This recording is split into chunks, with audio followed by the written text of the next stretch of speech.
Many thanks for joining us, dear viewers. This is our weekly program, Future Africa, and I will come on the mobile hosting this program.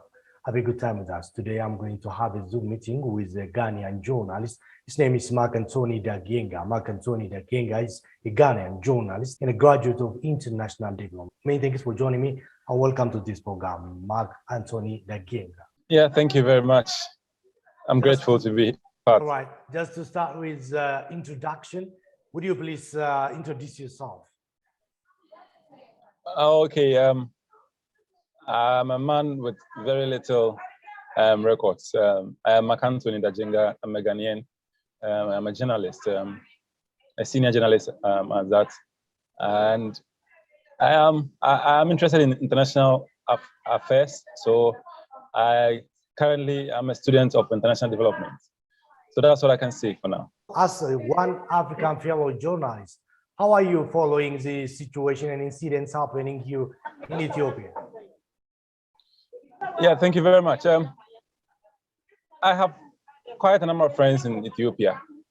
I also read quite a lot about Ethiopia in Ghana here on the internet. I hear and I listen to the news concerning happenings in Ethiopia.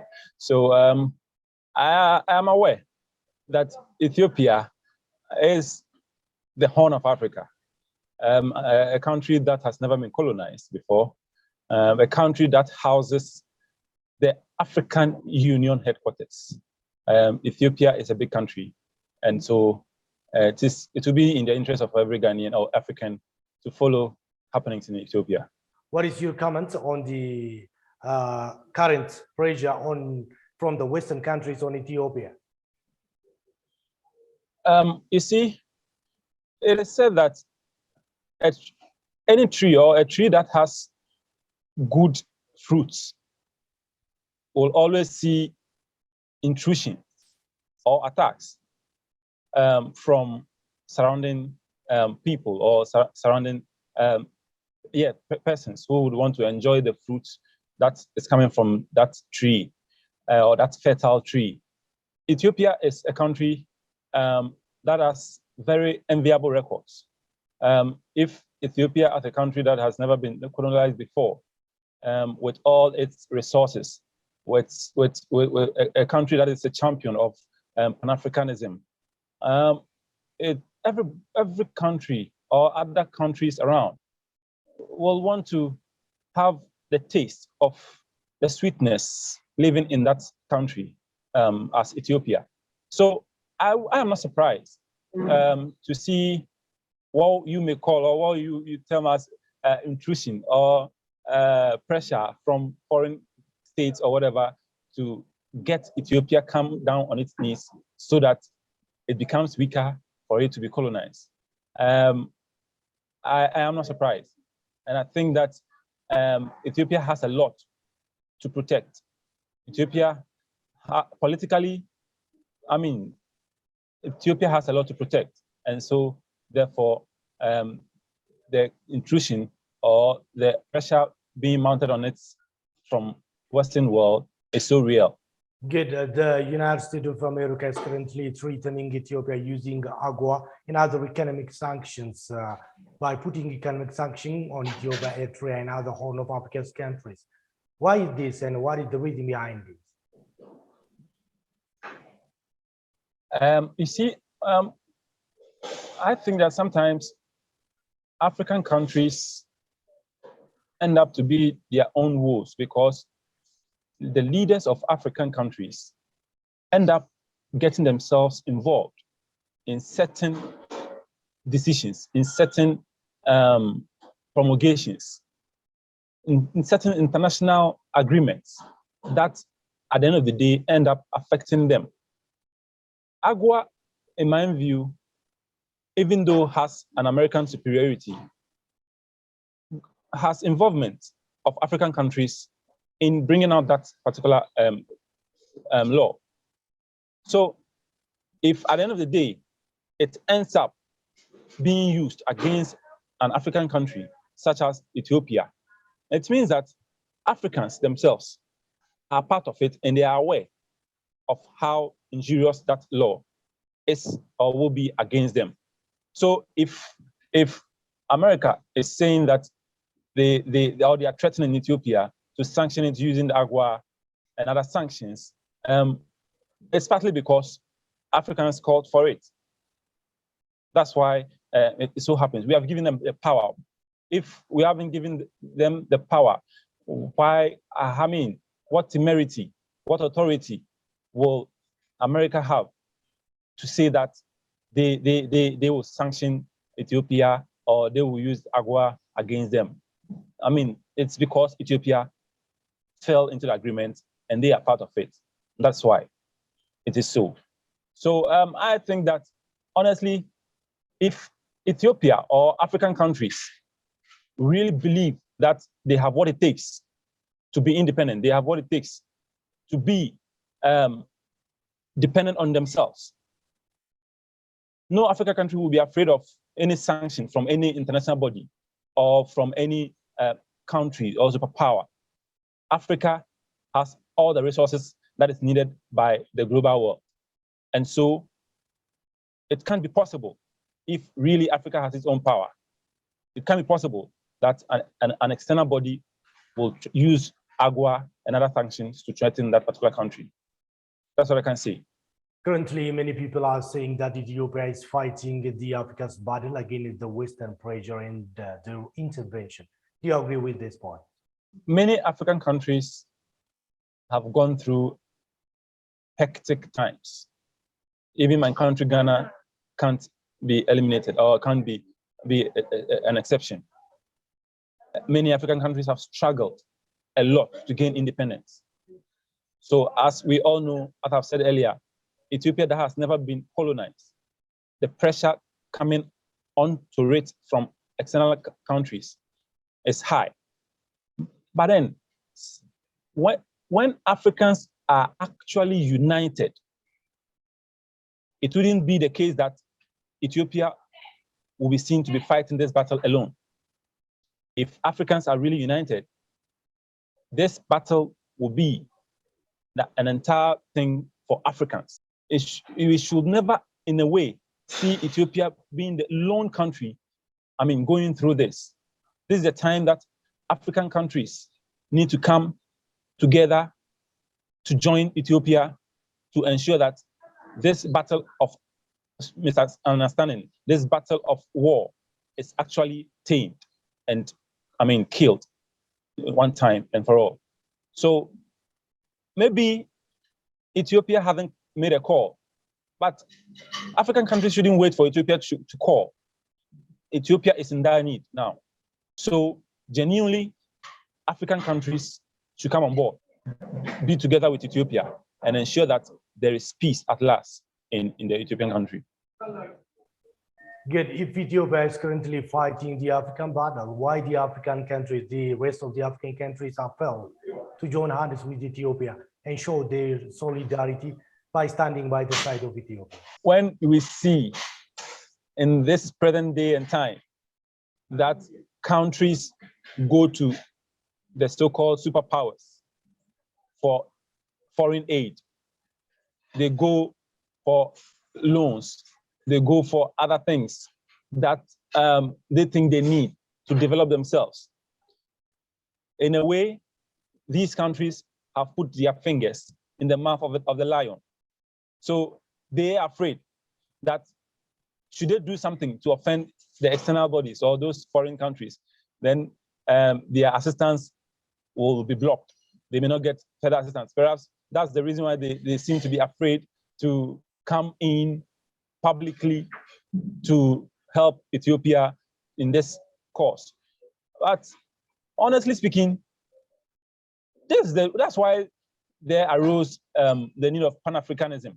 Pan-Africanism is all about African countries coming together in unity to ensure that they fight for a common cause.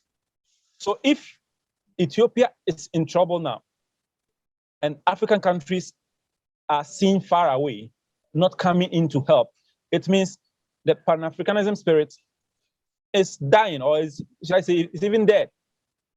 So really, we need to rekindle the Pan-Africanism spirit in Africa. We really need it at this time, so that it wouldn't be that one country faces something and it's alone that is in a fight altogether. No, Africans should come together. African countries should come together to help each one of each. I mean, each and every one of the states or in the African continent. Ethiopia needs Africa, and Africa needs Ethiopia, because if Ethiopia collapses now, it therefore means that the headquarters of Africa has collapsed, which means that the entire unity, the entire African race is affected negatively. Currently, the Western power are building their bases in the Horn of African countries, like our neighboring country, Djibouti. Why is the reason behind this? What do you think is the reason? It's a strategy. I have said that, in this present day and time, it was in the former days that we used to see people really using physical means to fight. Now we use mental revolution. So the foreigners seems to have this power. You won't see them coming with guns. You won't see them coming with any physical thing, but then they use the mind. They use the mind to beat the African citizens, so that the African citizens will turn around to fight themselves. This is what is happening. So if they want to attack Ethiopia, they may not come straight onto Ethiopia. They may come through other doors. They use indirect means to achieve what they want. So I believe that setting up a point in Djibouti is an indirect way of, getting themselves their foundation built, so that they can be on a ground, on a strong footing to attack. And all this thing is happening in a sublime manner, in a cool way, without any physique. It is only the African citizens, only the African countries who are seen using physique, who are seen using weapons. And you ask yourself, where are these weapons coming from? Were the weapons manufactured in Africa? And if they were manufactured in Africa, who sponsored the manufacturing? These are some of the questions we ask ourselves. So Africans must just be smart and look around. If Africans love themselves, any moment something happens, anytime an African country sees that something is coming up somewhere, it will inform the other ones, so that they all come together to see how best they can address the issue. So as it is now, it is a mental war. It's a mental battle that I see to be what is happening in Djibouti now. What is expected from the African Union, AU, and African leaders in showing their solidarity for Ethiopia and ending this crisis from this country? I believe that the African Union should call a meeting, an emergency meeting, immediately. There should be an African Union meeting immediately. Because this is an emergency issue. Africans shouldn't take what is happening in Ethiopia lightly. They shouldn't wait. We think that, yes, Ethiopia is a sovereign nation, so it can handle its own internal affairs, or it can handle its own issues. But this is the time Africans need to come together, meet, and map up strategies on how best to handle or to help Ethiopia to overcome the current challenge it is facing. There should be an emergency meeting. There should be an emergency meeting immediately, especially in Ethiopia. If this meeting is held in Ethiopia at the moment, I believe things will calm down and understanding or peace will reign in Ethiopia. Good. As fellow journalists, what is your comment on the biased and the fake news report of the Western medias on the African affairs? I believe that even fake reporting on a particular part of the world is an agenda. In the media setup or in the media setting, we have what we call agenda setting. If the media wants to embark or toe a particular line, they set an agenda. And that is what the foreign media are doing. And they do it perfectly so well. So it is for us journalists in Africa to also come together, to sit down, to look through, to have our own agenda for Africa. If we don't come together to set up our own agenda, to project the image of Africa, then some people will tell the African story for Africans. Meanwhile, it should be that the Africans should be able to tell their own story to the outside world. But we are not seeing that. Ever since this incident happened in Ethiopia, what has been the story that has been told by African media? We are all copying from the international media platforms. We are all copying from the Post. We are all copying from, other international media platforms. When in fact, the incident is happening on our own soil. We have quality media men who are even on the BBC, who are even on the CNN. Why are we not telling our own stories? But then we are making the foreign media tell our stories for us. We have what we call social construction of reality. That is one key role that the media can play. Social construction of reality simply means that the media is a medium, or let me say, the media actually tell what people take as gospel truth. So if we African media are telling the world that this is Africa, the world will now will tend to believe, because it's coming from journalists, it's coming from the media. We tell the gospel truth, we go down and tell what is happening on the ground.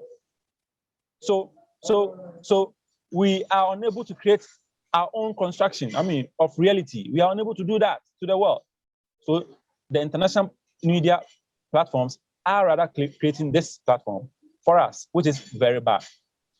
The international media understand that the media is, the media information or the media messages are what we call magic bullets. So when they shoot it, wherever you are, you become weaker to that information. You become weaker, you fall for it, you fall for the message. And that is what is happening. It is time for African media personnel to come together, to have a common mindset, a mindset that is for the good of Africa. When have you heard the foreign media, when have you heard, let's say, American media platforms reporting negative about America? When have you heard that? When have you heard them saying something negative about even the international bodies? It is only negative things for Africa, which should not be. African media people or the media men should come together and project the positive aspects of Africa. This will transform our minds into loving each other, into getting to appreciate the need to unify ourselves so that we fight a common goal. Last time, President of Kenya, Uhuru Kenyatta, has criticized the Western media or the so-called international media for their fake and propagandas, especially about African issues. What is, as a fellow journalist, what is your comment over this? Honestly speaking, what the Kenyan leader said is in right order. It's true. It is simply true. As I've said earlier, what are we focusing on as African media men and women? What are we focusing on? What are we seeing? What do we want to see in the next few years ahead of us? Let's see, what do we want to see in the next 20 years ahead of us? What is our plan? What is our course? What agenda are we setting for ourselves?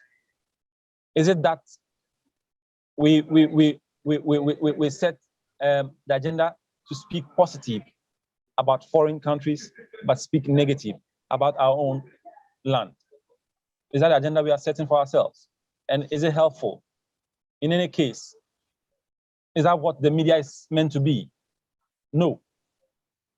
The media, I believe that as a journalist, the media must. We were in China a few let's say a few years ago, and even though China has actually all the media platforms in China are all state-owned,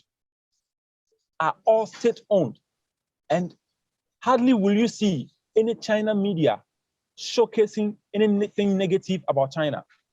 But China has its own challenges. America has its own challenges. But why is it that the media in America are not projecting the challenges they are facing? Is it only Africa that has challenges? Is it only African countries that have challenges?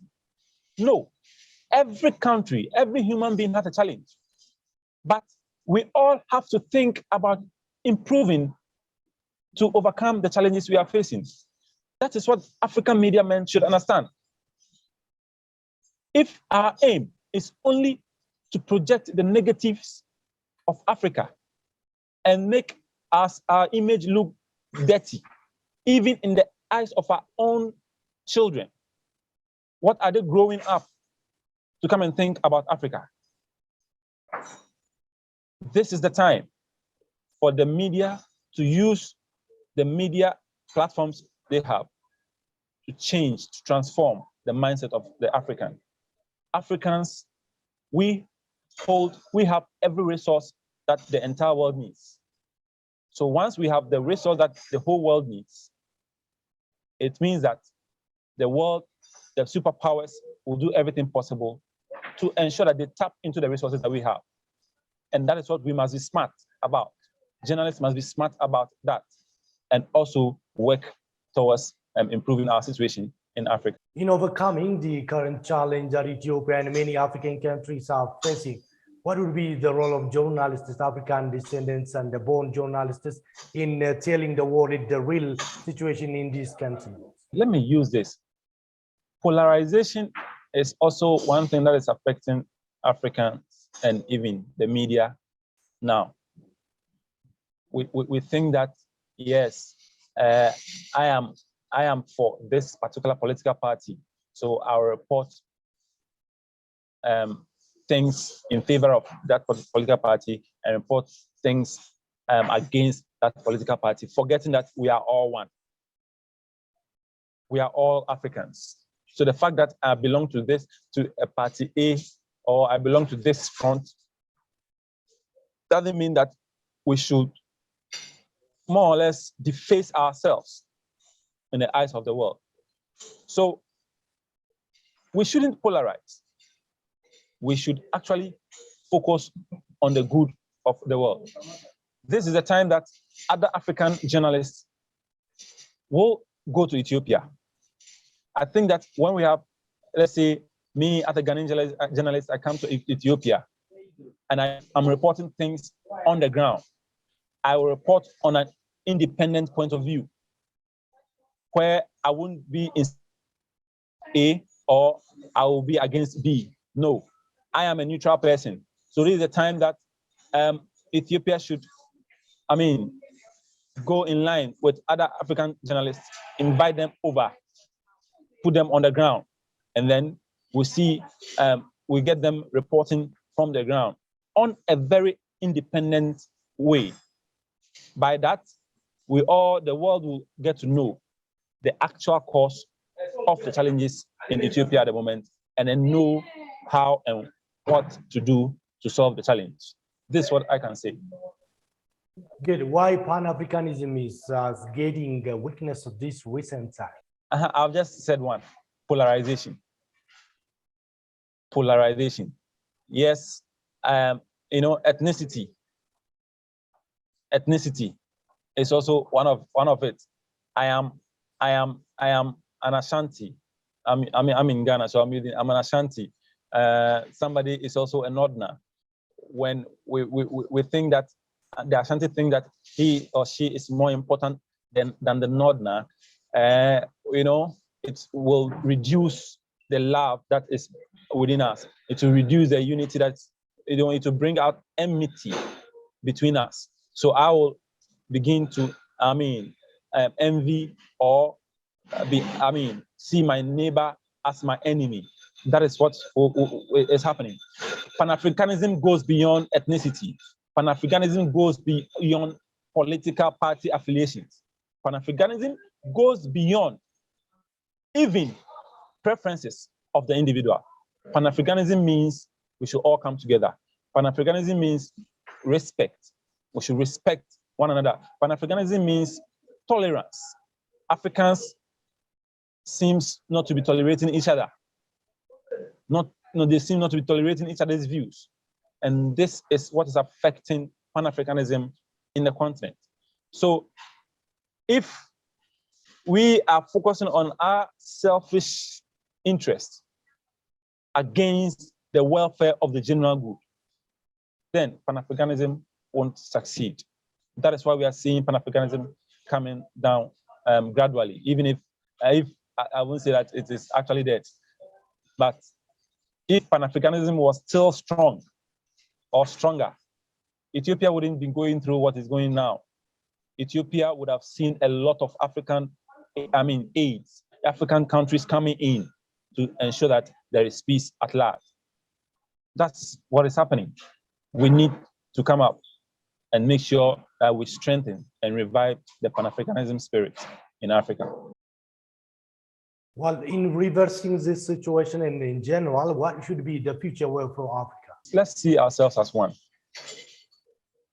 AU must be proactive. AU meetings shouldn't be a fact that, yes, it shouldn't be a fanfare where African presidents think that, oh, it's a time to go on holidays, in Ethiopia, or it's time to go, to go and refresh ourselves, or it's time to go on leave. When we meet as AU, when countries meet as AU, there should be serious and proactive measures taken to ensure the progress of Africa. It shouldn't be a talk shop. AU meeting shouldn't be a talk shop. It should be an action-oriented, union or a group. This is the time Africans need the effectiveness of AU. I have said earlier, there should be an emergency meeting of African heads of states, African countries. They should come together. That meeting should happen in Addis Ababa immediately. And when that happens, I believe what is happening in Ethiopia will be reversed. How do you explain the role that Ethiopia played in Pan-Africanism and Africa's unity? For offering to host the headquarters of Africa. It's a topmost role that Ethiopia has played, which African countries should not joke with. You see the magnificent building sitting in the land of Ethiopia, housing the headquarters of African Union. It's enough. It's enough. This tells that Ethiopia has the welfare of Africa at heart. This tells that Ethiopia is the star of Africa, and Africans should see that and help Ethiopia. At least Ethiopia, ranging from the days of Haile Selassie and coming down to today's, contemporary times, Ethiopia has played a key role in ensuring that Africa becomes united. And so this is a time Africans should also come in to rally behind Ethiopia. For the current Prime Minister to even win the Nobel Peace Prize Award, indicates that Africa has a light in the world. Is a light in the world. And so Ethiopia has played key role, which all African countries must applaud and also help and support Ethiopia to keep the fire burning. A Ghanaian journalist, Mark Anthony Dagyenga, made for you, sir. Oh, I thank you very much for the opportunity. Dear viewers, this will bring us to the end of this edition. I'm come on the mobile hosting this program. Till the next edition, have a good time.